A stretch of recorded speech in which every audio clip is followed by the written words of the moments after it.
Welcome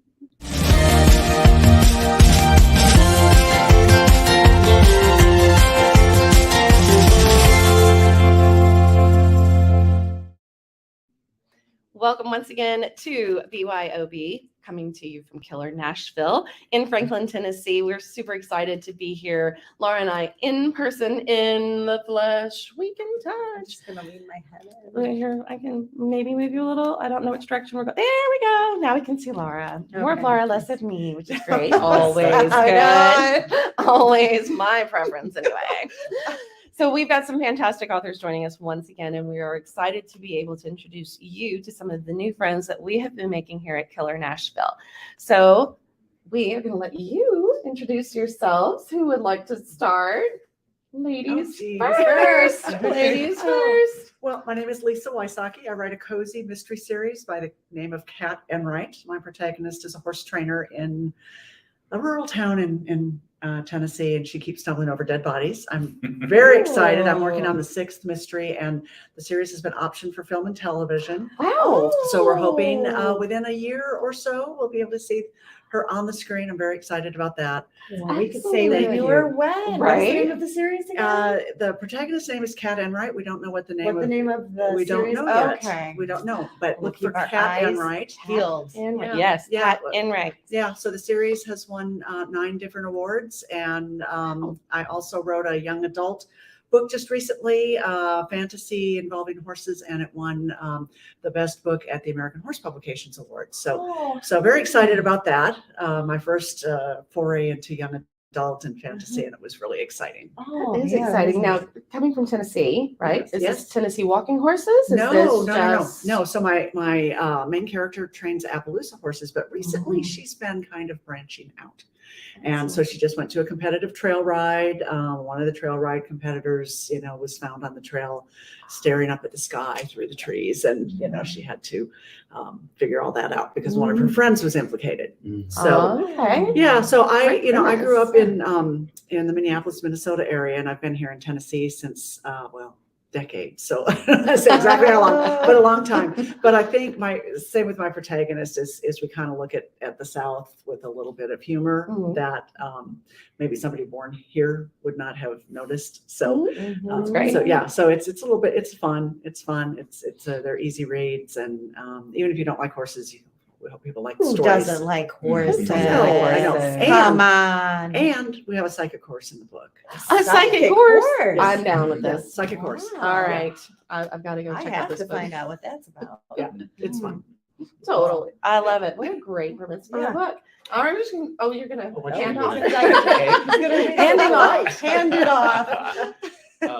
My name is Brent Spencer. I'm the author of a crime thriller called The Last of Her, about an Army intelligence agent who does her job too well and nearly gets blown up in a drone strike and finds herself pursued by a dark conspiracy from the battlefields of Afghanistan to the sandhills of Nebraska. And An interesting setting. Rain. well, they're both desert areas in a way. So that is interesting. First of a series, I hope. I'm working on the second one. Self-published, big challenge, interesting handling advertising and every other aspect of it. Yeah. And we have a Halflinger pony in it. I love halflingers. Yeah. I love halflingers. They're Great. so much fun. New Big friends. personality. Like a big puppy. Oh, Yes. he knows how to get out of his own stall Oh, I- and walk up and down the aisle, visiting with each of Oh, the other yes. horses. Oh, yes. So much That fun. sounds precious.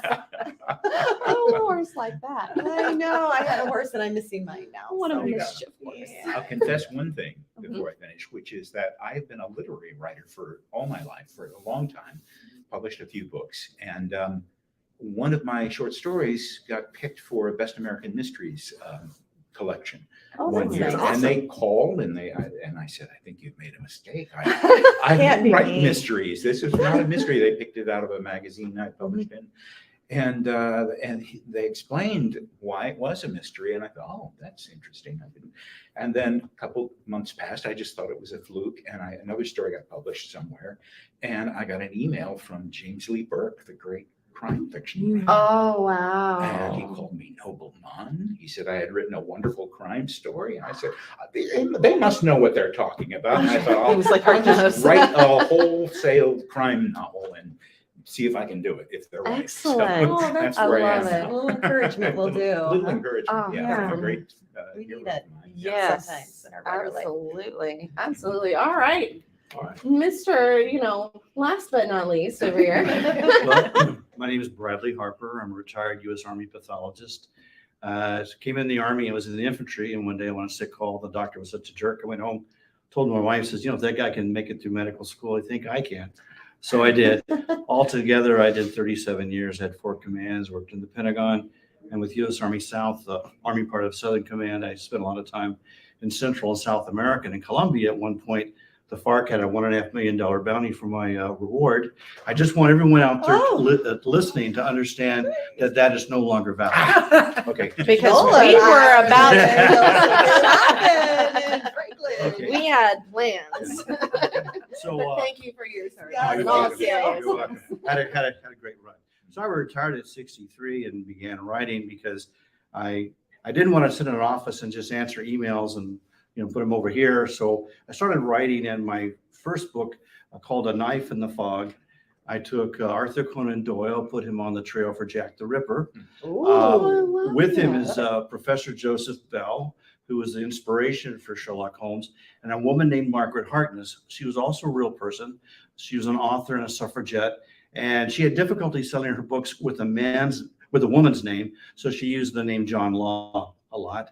And she was living in Whitechapel during the Ripper murders because she wrote about the working poor, and she wanted to live like her characters so she could more accurately describe them. So the 3 of them band Fascinating. together, call themselves the 3 Musketeers. And the book was a finalist for the Edgar Award for Best First Novel, won the Silver Falcon in 2019 as Best Mystery.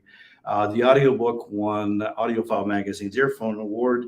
And I recently completed a master's program in creative writing at Napier University in Edinburgh. I pitched it to a Scottish film producer out of Glasgow, and they're looking at it now as a possible adaptation. Wow. Excellent. That The- would be fantastic. And the title of that one is A Knife in the Fog. Knife in the Fog. I knew it was a really cool title, and I was like, It almost sounds like Flew out of my head. Alienist. Have you read The Alienist? That's It one of does my sound favorite good. books. I'm a ever. huge fan of Caleb Carr. Me too. That is a great book. But And it's reminding me of that. This team of I'll take that as a books. huge compliment because that is a it great makes book. me want to check this book Yeah. out. yes. And one other book I have, which unfortunately I titled Queen's Gambit just Oh, before no. just before the Queen's yeah. Gambit guy.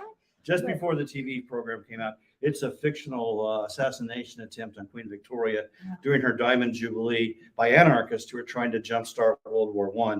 And my character from book 1, Margaret Harkness, she's the main character. And she works with a special inspector from Scotland Yard from Special Branch trying to save the Queen from assassination. It's basically Ferdy Forsyth's Day of the Jackal, but moved into late Victorian era. I love that. That era is such a They fun one sound to write about too. amazing. There were so many advances and Yeah. so many things going on. What a Yeah. great dynamic time period. Adding set a to my story. books that I want to read now. I know. Wow, how Laura, long we're have not you going to read? have any time to write because suddenly we have a lot to read. I know. So that won the 2020 Best Novel here at Killer Nashville. Congratulations. Thank you. What amazing folks Yes. on this end of our table. I mean, we've We're got very some lucky to incredible have these- people. Yeah. Well, we're just lucky to have you guys. That's Yeah, for thank you sure. very much. thank Here. you. Most welcome. This has been a lot of fun. It has Yeah. been. It has been a lot of fun. It's been a lot of fun being in person and with so many amazing authors. We are both humbled and grateful for the time that you have taken to join us. And we are wishing you so much success in all of your future endeavors and everything that you've got going on, from Same thing. being, film and awards and just everything. You guys are awesome. Thank you so much for joining us. So where can folks find you online? BrentSpencerWriter.com. All my information there. Perfect. My website is www.bharperauthor.com. And I'm at LisaWysicky.com, and Wysocky is WYSOCKY. Glad you spelled that. Yes, I would have I want to put any an I, idea. and I say I can't find you. Perfect, because I'm gonna have to go read the title on this. Yeah. one. Make sure we get you down there right. Yeah, we'll do a In little the research comments. before we put these up. We don't want to misspell anybody. Well, thank you so much for joining us. Thank you. Thank you for having And us. You're very welcome. Enjoy the rest of the conference. Right. Yes. All right. Thank you. This has been a copywritten podcast of Authors on the Air Global Radio Network, and we will see you next time. Thanks for joining us.